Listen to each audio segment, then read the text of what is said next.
Good morning, everyone. Welcome to today's webinar with two presentations, Historic and Modern Day Aerial Imagery, a valuable resource today and into the future with Maurice and Michaela Bould from Environment Canterbury, along with Managing Risk, the Known Unknowns and what we're doing about it with Abi Walsh from the Department of Conservation.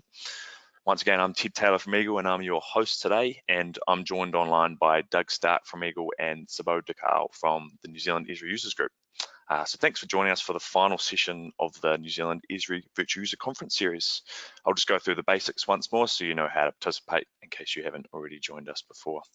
So as an audience member, you'll be muted during the webinar, but you'll be able to ask any questions by typing those into the discussion panel as shown here. And you can send these in at any time during the presentations, and then we'll go through them during the Q&A session at the end of the presentations. We'll try to get through as many as possible within the time allocation, but if we don't cover your question, don't worry, we'll pass any unanswered questions on to the presenters at the end of the webinar so they can reach out to you. And if you think of any questions afterwards, you can get in touch with us at gistraining@eagle.co.nz, or you can contact the presenters directly. So today's webinar is scheduled to run for an hour. The webinar will be recorded, so don't worry if you have to jump off at any point. And following on from the webinar, you'll receive a link to access the recording along with the others from the virtual conference series. So now I'd like to introduce Maurice Wills and Michaela Bould from Environment Canterbury for the first of our presentations this morning. Good morning, Maurice and Michaela. Yeah, good morning. Yeah, thanks, Ted. Morning. There we go. I'll just hand over to you, Maurice. Hey, okay. Morning, everyone. Thanks for joining us, and thanks to Eagle and Subud for organising this. Welcome to a presentation about aerial imagery. So, two-part presentation. I'm going to be talking about the latest imagery, but in the middle there, we're going to cut over to Michaela, who's going to talk about the historic imagery that we have at Environment Canterbury. And I thought I'd start here with the earliest known aerial images. Oh, Maurice, sorry to interrupt. Just we can't see your screen at the moment, so okay, just try. There we go. And you just switch across to the full slideshow view. It should work. There we go. Is it okay? That looks good. Okay, sorry about that. So yeah, I thought I'd start with the earliest known aerial photos. We've got this one on the left of Paris in 1858, and the one on the right of Boston, USA in 1860, both taken from a hot air balloon, obviously. So it's been around, the technology's been around for quite a while.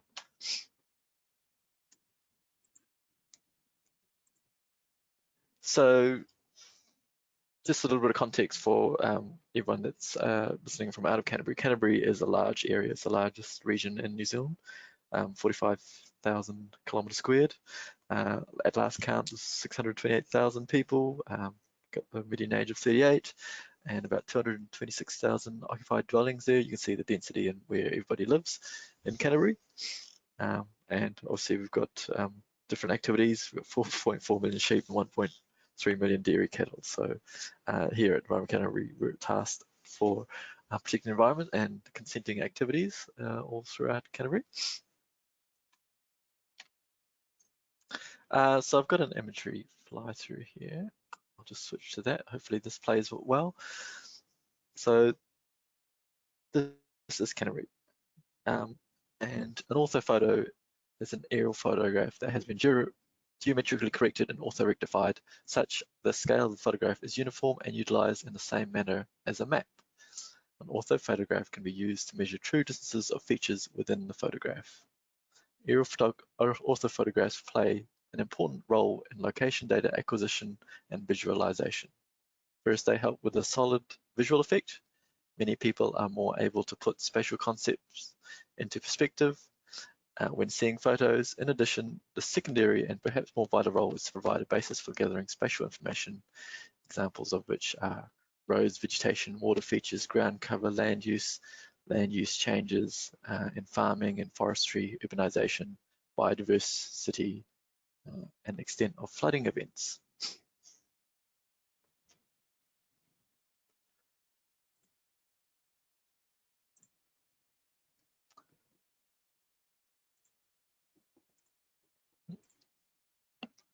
Just switch back to Sorry.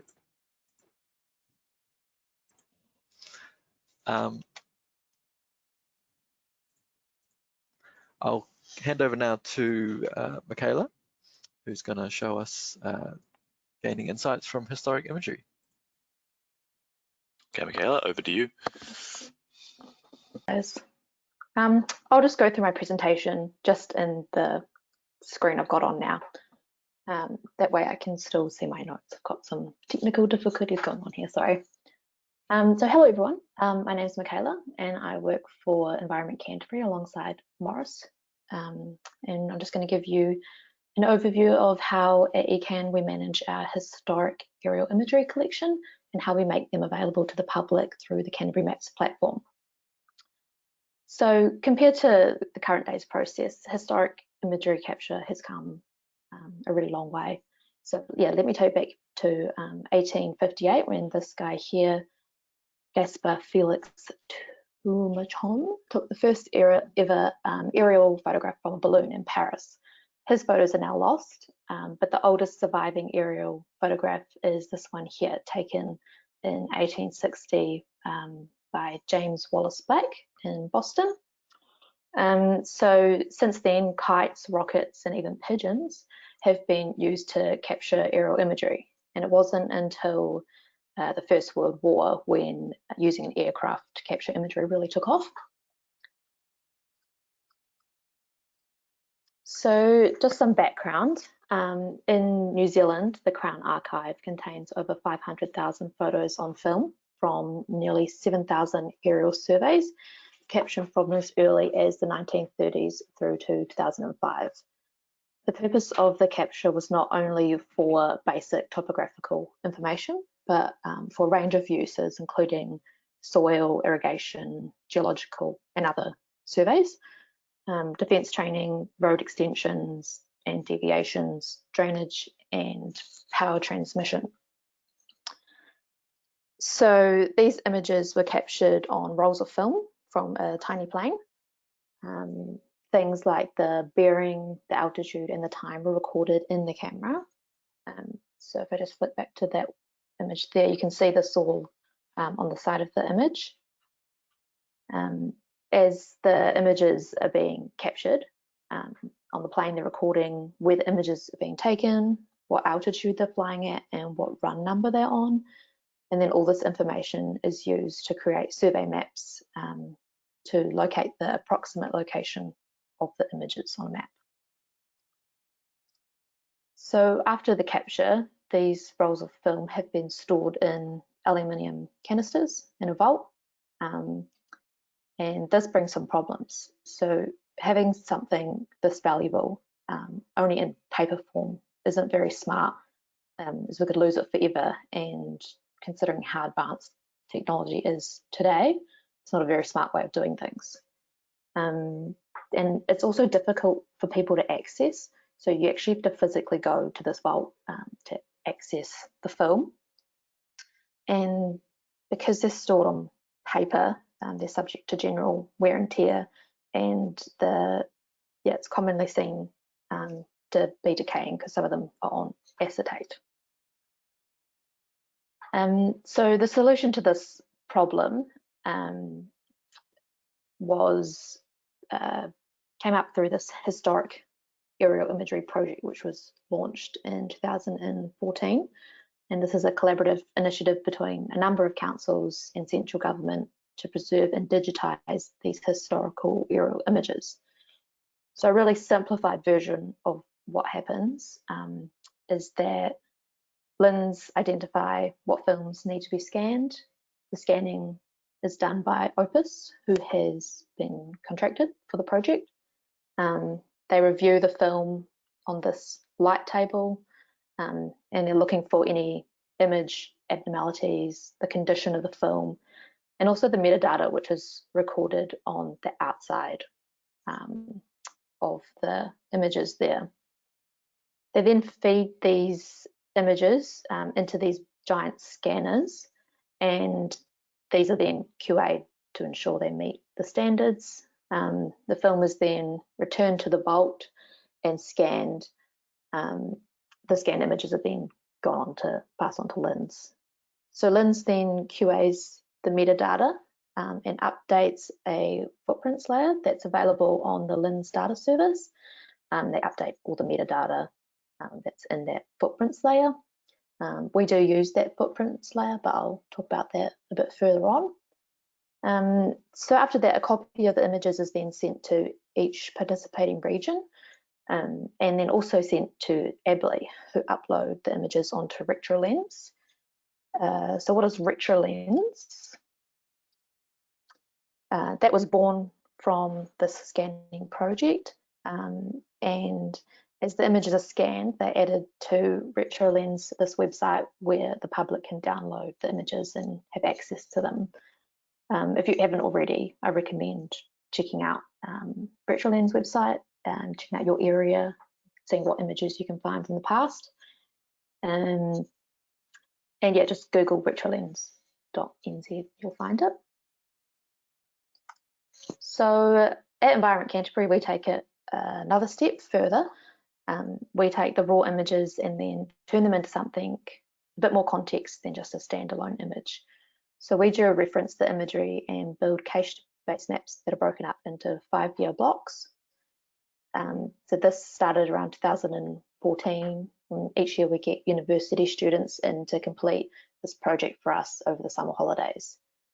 I myself was actually doing this project in 2018 when I finished up a postgrad diploma in GIS at the University of Canterbury. So this began in 2014 with Christchurch after the earthquakes. Excuse my images here. This is all meant to be hidden in my presentation. So yeah, it began in 2014, and yeah, last year we had 3 students in georeferencing Ashburton, and then this year we'll work on Waimate, Mackenzie and Waitaki area. So each year we focus on a different district. And in Canterbury we have roughly 70,000 images georeferenced with about 59,000 to go. So we've estimated the completion is around 4 to 5 years away, possibly later, depending on resourcing and things like that. So now I'll just give you a brief overview of the process that we go through. The images come to us in this raw form. They've got this black border with all the information, altitude and time and all that recorded on this border. So we create an automated batch tool in Photoshop, and we run a bunch of images through that tool, and it just crops them all and rotates them the right way up. And then we photo merge them. So we've got about a strip of 10 images all stitched together. So that just saves a bit of time.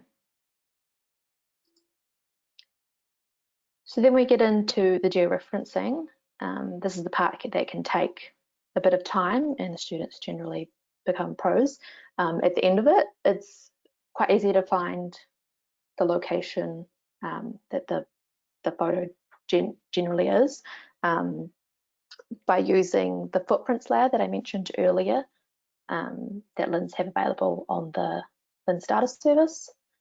Yeah, just a simple definition query to find the run and the survey number, and you can kind of recognize where your image belongs.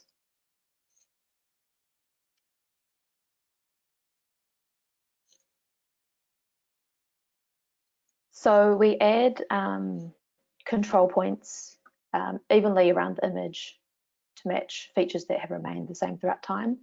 Good points we found were fence posts, houses, provided it's the same house, and things to avoid were rivers, roads, and yeah, some things were hard in Canterbury due to the earthquakes.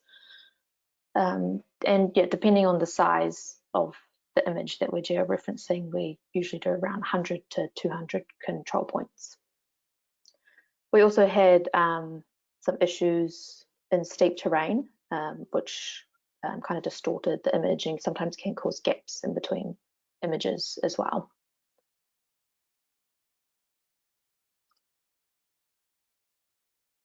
All right, so once we completed the georeferencing, we then mosaic the images, which essentially just means to join all of the images into one single product. Each survey is mosaicked to manage the large amounts of images that we have.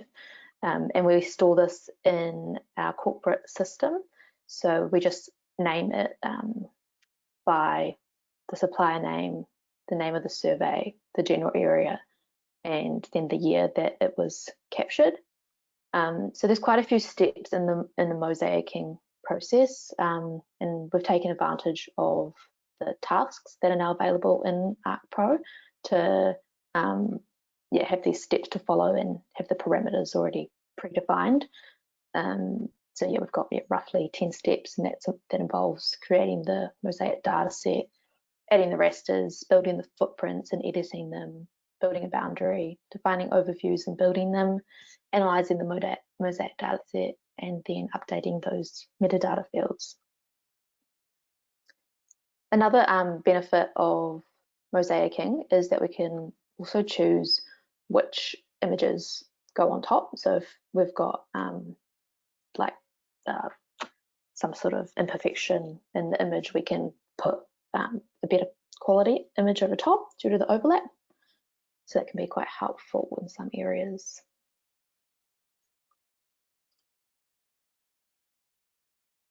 All right, so because our imagery all goes online, we want it to be really quick. So to do this, we cache the imagery. So this process stores copies of the map images at different scales. It's kind of like taking a picture at each scale and returning that when requested, instead of having to draw the whole map each time. So we group the surveys into 5-year blocks based on the years they were flown to aid in data management. And we cache down to a suitable level of detail. So some year groups like the 80s isn't that great a quality. So we don't zoom in as far on that because all of this costs space. So other areas that are really good quality, we will zoom in a bit further. And the total size of all of the historic imagery cache is about 700 gigabytes. So these were some little videos that I actually meant to play. Okay, we can see the difference there and how quick that cached one is. Cool. So we use the cached imagery in a few ways. People can either hook straight into our cache via our public ArcGIS server or use one of our pre-made applications. We provide the imagery in both internal and external websites where staff and the public can access it. So we use Esri's web app builder for all of our viewers. We've customized the base map gallery to include our historic imagery in the 5-year blocks. I'll show you a video of that shortly. And then we also use the swipe tool in our viewers, which is quite popular when we run our public trainings. I'll just quickly show you that.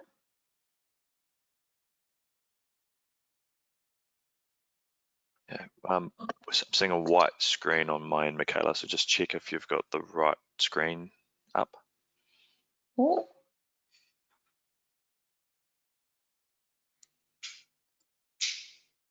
Does that work? I'm still seeing a white screen, sorry. Oh. Okay. We'll just move on. But if anyone wants to check out our base map gallery or swipe tool, this one here is showing the red zone in Christchurch. It's really interesting seeing how many images, how many buildings have been wiped out there. Just head over to Canterbury Maps and have a play around there. All of our base maps are in the base map gallery here, grouped into 5-year blocks.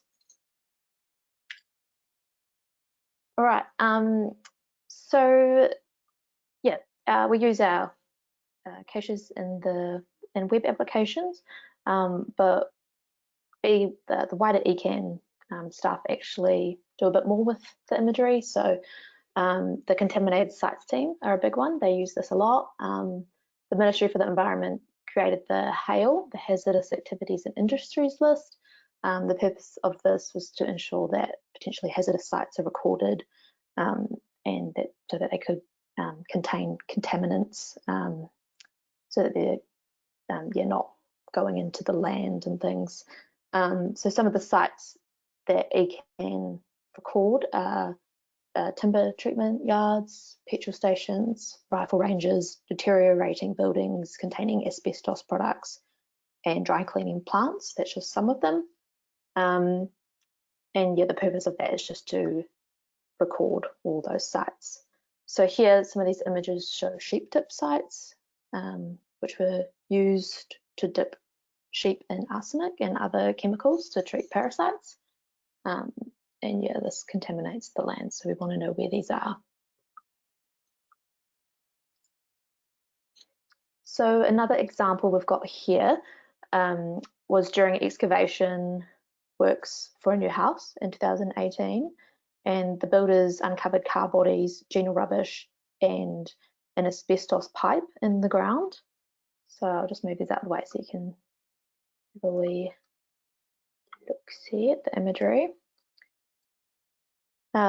So this site wasn't listed on ECAN's listed land use register or the local district council's records as a rubbish dump, and no contaminated land assessment was undertaken as the subdivision had been granted prior to the legislation in 2011. So yeah, there was no visual evidence here in this image in 2014 that this had ever been a landfill. So it was filled in and there was grass there. So ECAN had only limited aerial imagery at the time, and we hadn't undertaken the HAIL identification project for this district. And so upon searching on RetroLens, the contaminated sites team discovered that there had been a gravel pit and it had been filled in the 1970s. And it's been filled in with things like cars and all of this stuff you've seen here. So the imagery really highlighted the importance of undertaking these HAIL identification projects, and so that we can find this kind of activity and it's identified before subdivision takes place. So another situation here is defining the borders of our braided rivers and seeing how these have changed over time. This is an important step to help us define these areas and protect them. So braided rivers are really iconic, and there are very few places in the world that have them. And it's something that we want to look after. So the next series of historic aerial photographs are going to show the extent of this braided river in the past. And yeah, so I'll just flip through those now. So we've got 1959, 83, 1995, we're getting some vegetation growing in here. 2004, and we can see some pivot irrigation systems here. And this is 2017 here, it's gone completely a farmland.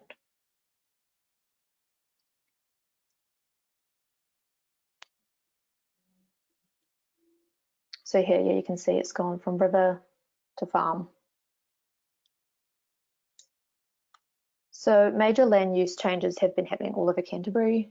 Historic imagery can help us to find this land that has changed, which is probably more important now than ever. Changing the way we use our land is necessary for economic growth, but it does come at a cost. Conversion of farmland and forests to urban development reduces the amount of land available for food and timber production, and the soil degrades when it's associated with intensive agricultural and deforestation, and that just reduces the quality of the land resources and future agricultural productivity. So farmland provides open space and valuable habitat for many wildlife species. However, intensive agriculture has potentially severe ecosystem consequences. For example, it has long been recognised that agricultural land use and practices can cause water pollution. And another good example is the land in Christchurch that was changed so dramatically after the earthquake. Yeah, so that was that video further up that I've got here going on in the red zone. So yeah, go on Canterbury Maps and check this out, how much this has changed.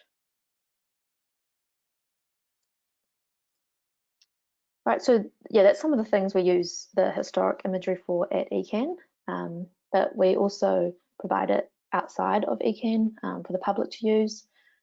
So we manage a site called Canterbury Maps, which is a collaboration between the 10 district councils in Canterbury. We provide easy and free access to geospatial data, including this historic imagery. So we provide similar tools to what I showed before, what we have internally, like this base map changer, and then yeah, all of those cache services are available publicly, so you can pull them into your own applications, and yeah, we've got the specific historic aerial imagery viewer here, which just makes it easier. It's just for historic imagery, just to change between different year groups.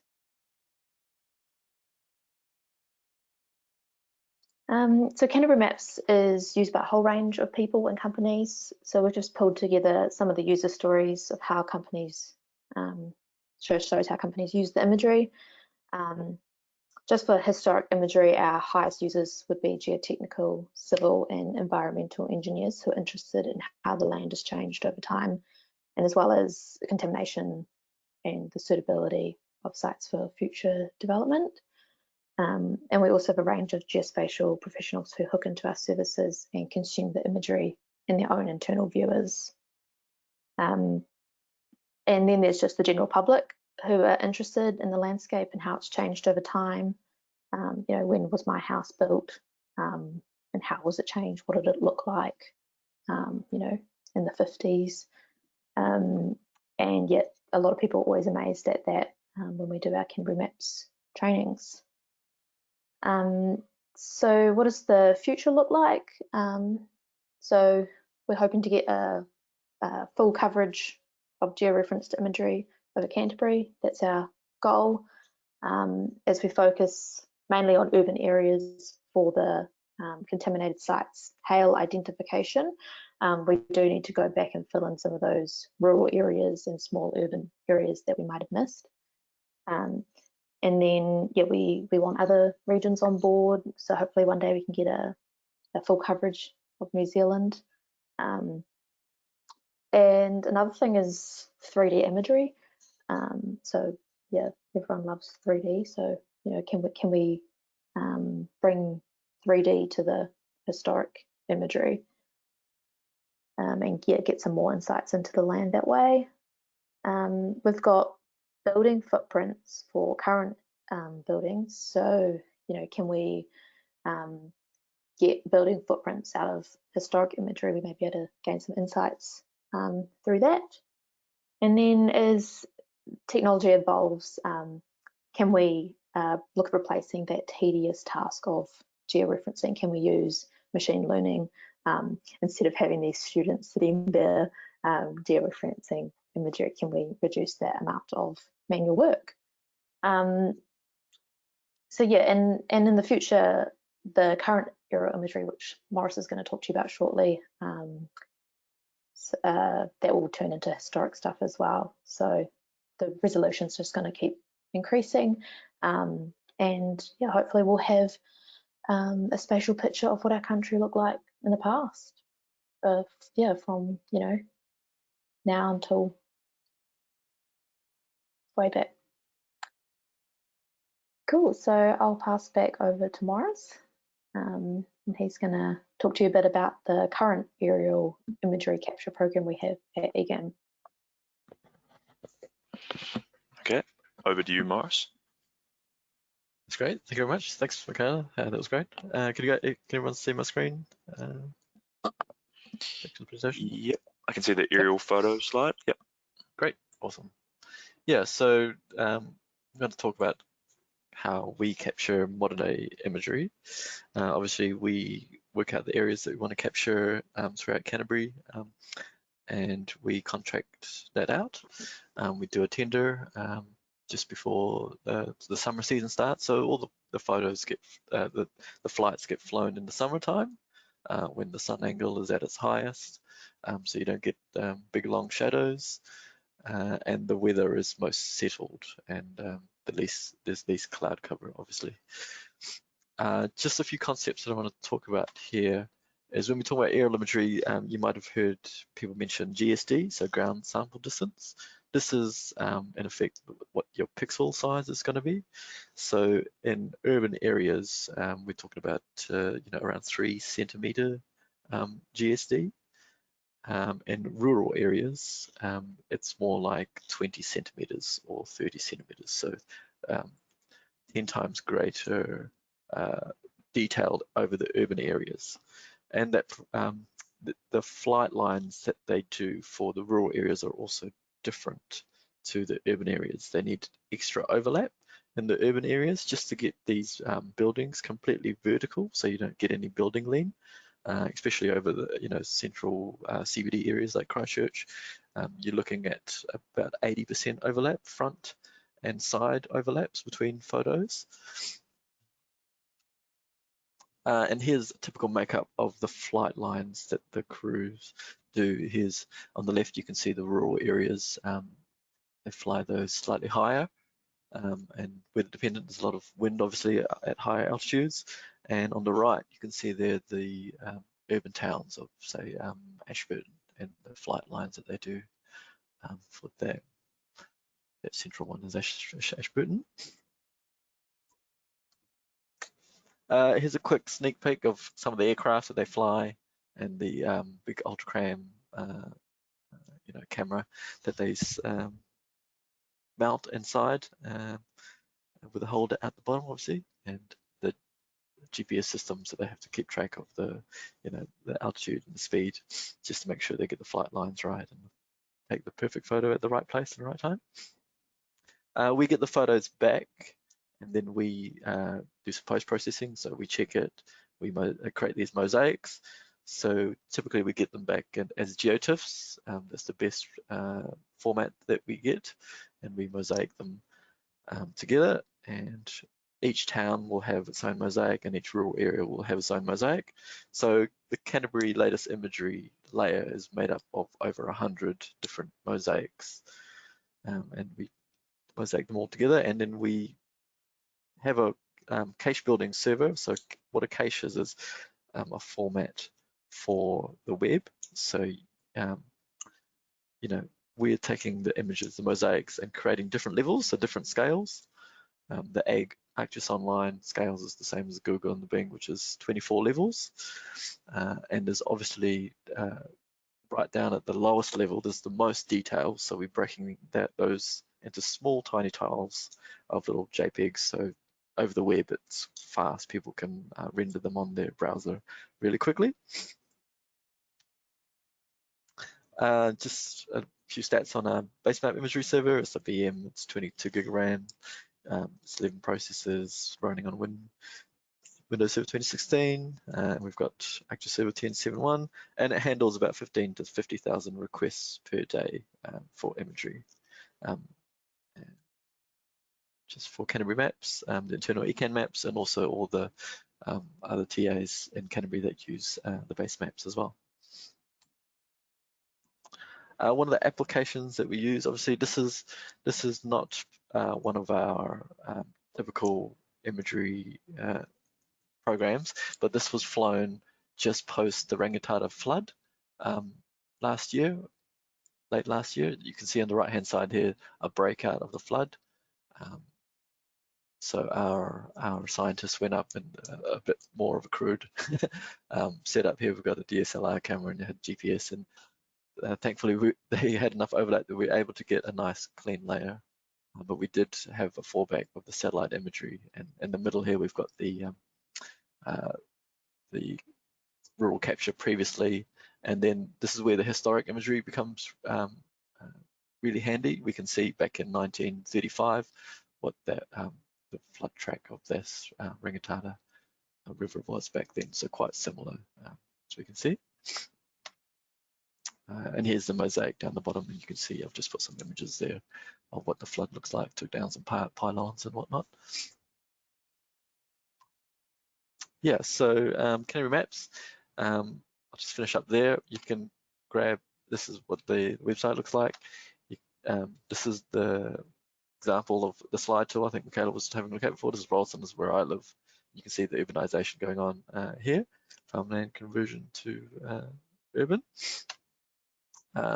Here's one of, oh, let's go back. This is the red zone. So in Christchurch, how many houses have just been cleared for the red zone post-earthquake?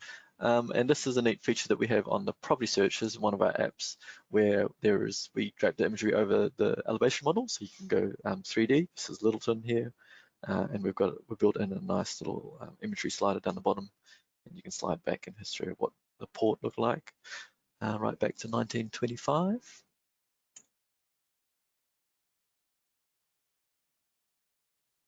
Just let that play through.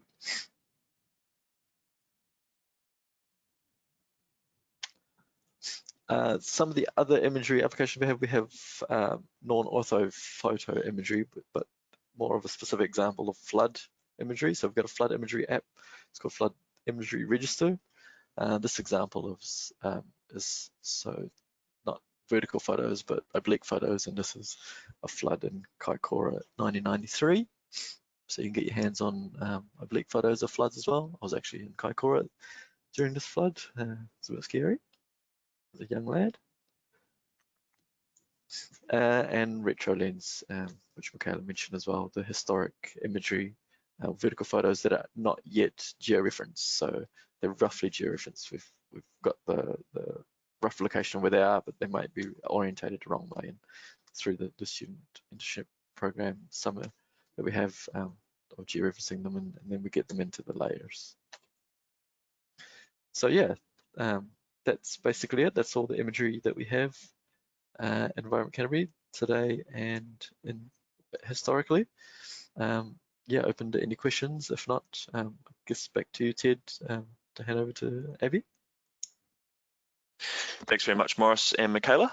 To remind everyone in the audience, if you've got any questions for these guys, just send those through in the chat window on the side, and we'll hopefully address those at the end.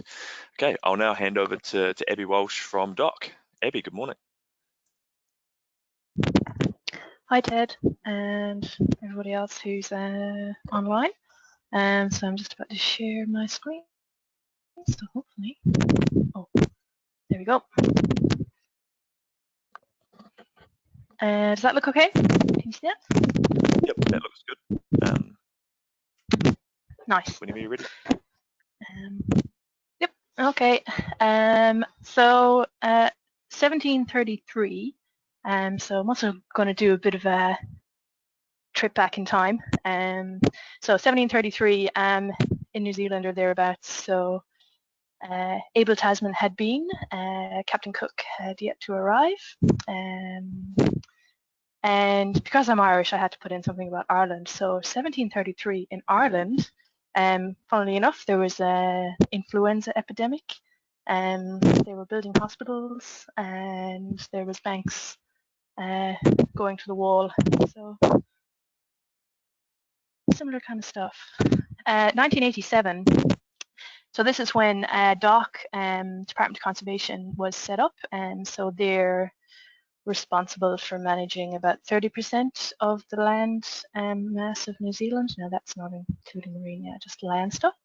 There's about 2,000 staff, 3,000 staff, so there's lots of stuff going on, and it's a massive, well, it's a big government organisation that like does a lot of field work. And so 287, give or take, 10. So 287 is actually the kind of cumulative years of the GIS team at DOC in terms of how long they've been with the organization. And 1733 was 287 years ago. So yeah, so the GIS team at DOC, about 36 people on staff, and the kind of knowledge bank of the team is, yeah, that 287, give or take 10 years, quickly put together this morning. So there's a lot of knowledge, and we've got a team that's been around, been with the organization for quite a while, and we've got people who've literally just started. We're a team that's spread all across the country. So one of the things that I guess, yeah, we've a lot of things going on, and there's lots of things to share given the size of the remit that DOC has to manage for the whole country. And one of the things that we've kind of been discussing quite a bit about this year is those known unknowns, or those unknown knowns, or, you know, where you have that kind of over-reliance on one person that knows a particular system, that knows a particular way of doing things, that knows the process actually to get things done. And also with a team that has that spanning, you know, right through the spectrum, you know, this that capturing that knowledge and, you know, maintaining that kind of everybody knows different things. So I mean, this matrix here could be, okay, well, imagine on the left it's those key processes and stuff that need to happen, and then that's actually how many people are aware of that process. So what we're doing is we're beginning to kind of untangle some of those like key processes and some of those key things that people know, and we know they know them because they're the ones that are always getting asked the questions. But hey, maybe we can help our teammates out a bit. So this started with back in, or actually just last year, whoa, ArcGIS Online. So we use ArcGIS Online within DOC to share stuff internally and externally. As with a lot of other organizations, I think when people talk about ArcGIS Online and the content and how to manage the stuff up there, they probably feel quite sick to their stomach and go, oh, it's too big. So we started putting together guidelines for how we were actually going to use it, and to use it in a way that was going to make sure we were maintaining the data and, you know, security, and just thinking about what we were actually putting up there, and just to reduce that overall risk of, you know, okay, we've got all this stuff that we're responsible for in DOC, and we're responsible for, you know, essentially we're guardians of a whole lot of data that DOC has. Which is kind of a nice way to think about it. But it's never really clear what you can and can't do, or it's just the same, you know, too many times we're asking the same people, so right, we're like, let's put some guidelines together. So we did that. So a group of us got together and with the task of putting clear procedures, kind of. So, and the reason I say kind of is as we were putting it together, so working through, you know, getting the details, seeing what it is that we need, what do we need to include. Oh, also there's a process to follow to create a guideline, so that's fine. So you're continually learning, and it's good to keep learning, and it's good to learn more about how those organizations operate. So we produced a draft guideline, then we was like, okay, let's put it out as part of the process to do user testing. So these are some of the things that came back from the user testing, and I agree 100% with pretty much all of them. It's too long. Can we just have it as a checklist? Can you just tell me the steps that I need to do? It's too complicated. And what we identified as well while we were going through this process, that we needed to update a whole lot of existing policies and procedures, which that's fine, on the radar. But it was interesting because, so our guideline, you know, we've covered a lot of the detail, but we've presented it as a Word document, so maybe, and so it's just a bit harder to find stuff. So it's like, well, just make it easier for me to know what I need to do. So how can we do that? How can we, you know, capture this stuff that helps relieve some of the pressure on some of the people, and also get everybody on board with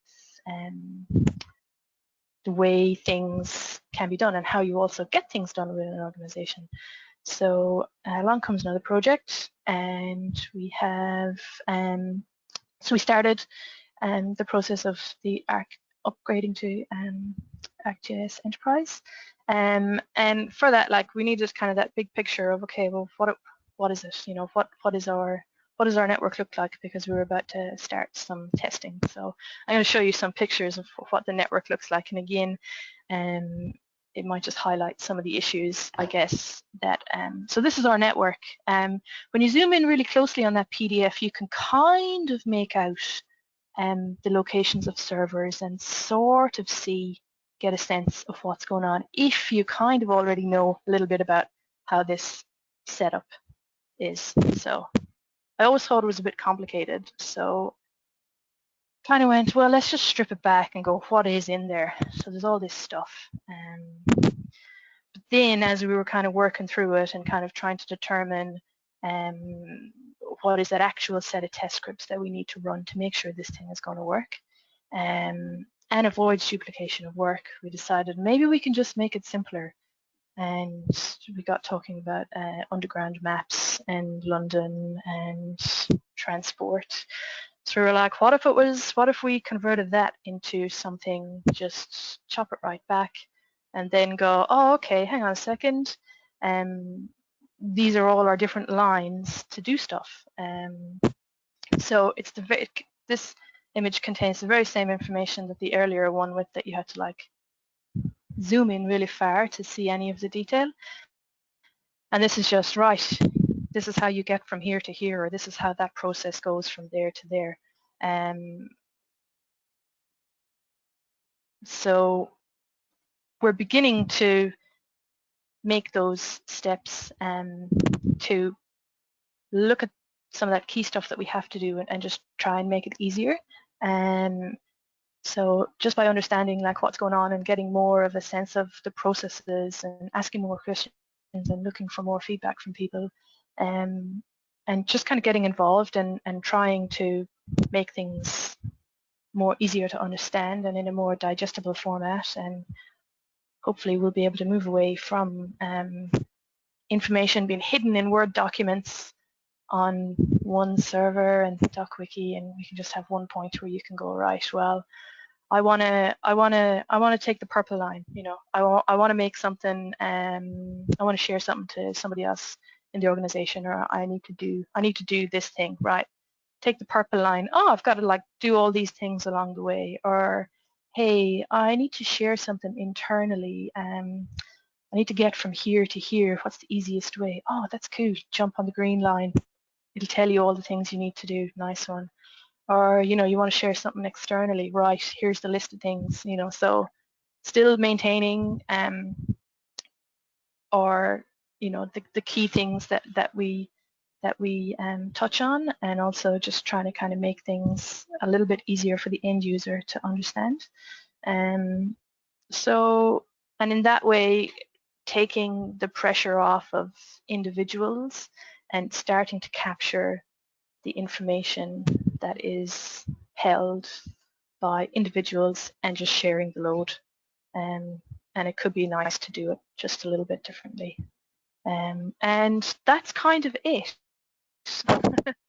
So there you go. I'll probably hand back over to Ted now. And yeah, thanks for listening. Awesome. Thank you for that, Abi. In the interest of time, guys, I think we'll jump straight into the Q&A. There's been quite a few questions sent through, so we'll try and tackle as many of those as we can now. All right, and also, yeah, if there's anything else you want to ask us, feel free to send them through now, and we'll hopefully be able to answer these in the time we've got left. Anyway, so I'd like to introduce my colleague Doug. Doug, are you there? We'll kick off the Q&A. I am indeed. Thanks, Ted, and thanks to the presenters. Abi, in particular, I spent 14 years in London, so that almost looked like my understanding of the underground, which was why I probably got lost quite so often. But really great presentations from both groups there. Quick question to Maurice and Michaela. just around the quantity imagery. You know, you talked about having 700 gigs cached. You know, what's the raw capacity of the imagery, and how are you going to cater for future growth? Yeah, at last count, we did a bit of a stock take. We've got about 50 terabytes worth of both imagery and LiDAR. And that's all on highly available disks at the moment. So we're looking at different solutions and trying to put some of that in cold storage, maybe cheaper storage, and also how we serve it out. So we're looking at better use of cloud technology, whether it's ArcGIS Online or some other. We've got a big data project going on at the moment within the team. So yeah, that'll be interesting. There'll be some news coming out probably later in the year, which people can, if you've subscribed to the Canterbury Maps email list, they can keep up to date with the news out of that project. Yeah. Fantastic, thank you. Oh, I've got another question here. Have you guys tried the auto georeference tool in ArcGIS?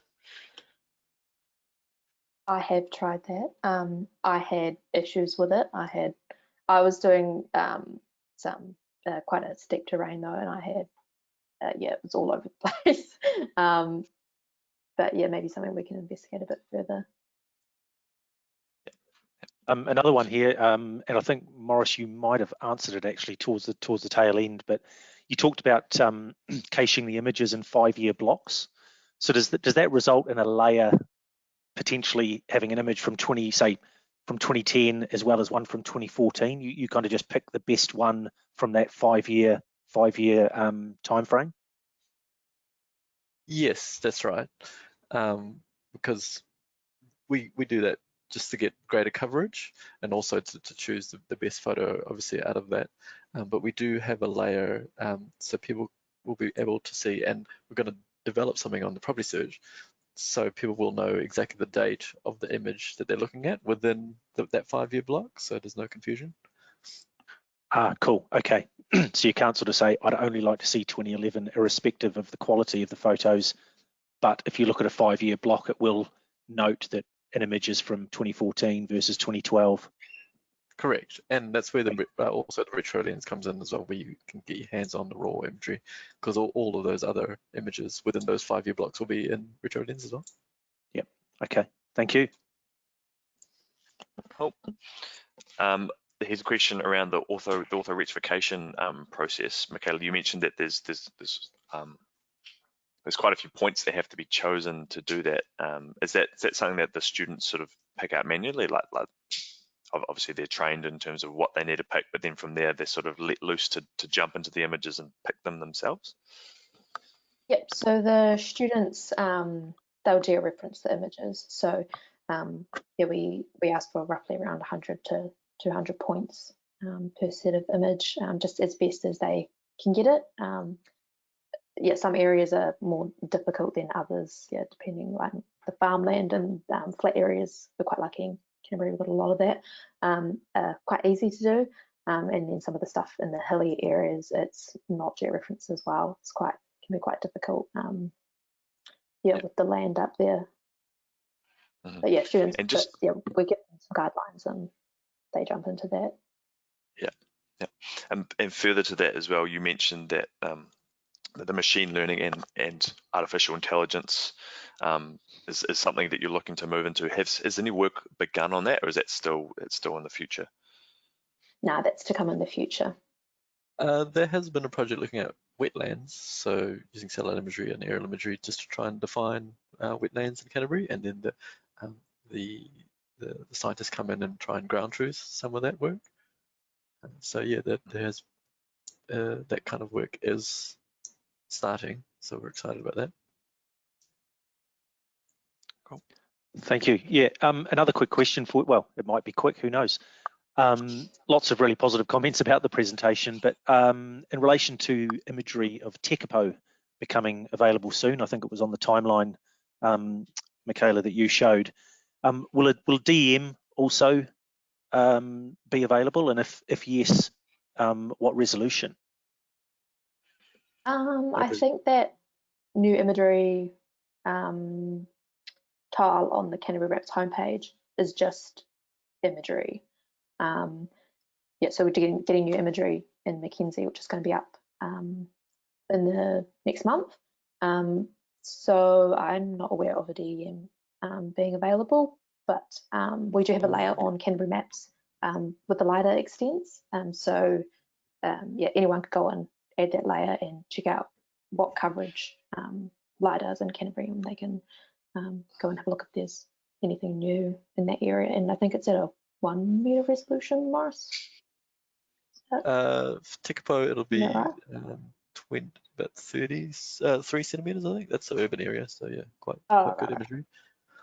We do get DM with the raw images, but they're not as good as the LiDAR that's flown, so we don't typically put that into our elevation layer, but it is available there for people if they do want to get hold of it. Just we handle our data requests through info@canterburymaps.gov.nz, so if they email that, we get that request, and we supply. It's all open data. It's all Creative Commons, so any data that we capture is open to the public for request. Fantastic, thank you. Abi, I'll send one over to you now. You showed that matrix of things that are known and unknown. Are you able to elaborate on some of those key things that are not very well known or are well known within your systems?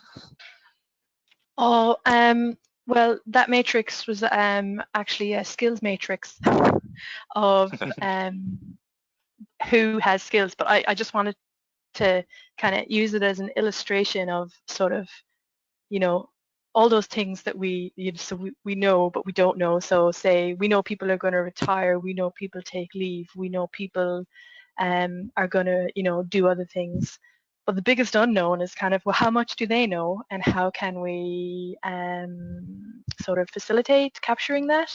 And one way would be to kind of simplify our processes, and as opposed to getting lost in Word documents and trying to find stuff, that it's like, here's what you do.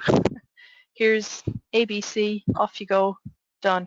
And I don't mean that in a condescending way or anything, but just all of the information is there, but it's actually quite hard to get at and to find. So yeah, that's probably, it's those known unknowns is how much people know, and do we need to know it? Yep, that's actually really good clarification. Thanks. Oh, a little bit of feedback there. Also, that underground diagram that you've come up with, has that been released? Like, has any feedback been provided on that so far within internally? No, so that was just something that we have just kind of very recently put together. And actually there has been feedback internally, and it was like, oh, okay, it makes sense, perfect. We know we've got everything covered. So it's like, oh, okay, so nice. So personally, I'd like to do like more with that, and especially for our AGOL guidelines, and maybe that might be the next level, is like, well, I want to make something public. Okay, jump on the public train line. These are the things you need to do. And you've got all the different stops that you have to do along the way. So yeah, it was just something that we were kind of chatting about, and anybody that's seen it, or even in the team, they're like, oh yeah, okay, well, it looks like you're in London Underground, and it's like, look again, oh, it's our network. Oh, okay, it's our what's it called, our network. So maybe that's a way to make things just a little bit easier to understand. With links then back to where all of those documents that you need to fill out live and stuff, but just sort of jump in, there you go. So I might have to spatially enable it. It's definitely not spatially enabled right now. It's just a flat image. So yeah. Great. I think that's all the questions we've had sent through. Doug, unless you've got any more questions to ask, we may, in the interest of time, wrap up. I was just going to ask Abi one more, and it's potentially controversial, so she can feel free to answer it in detail or not.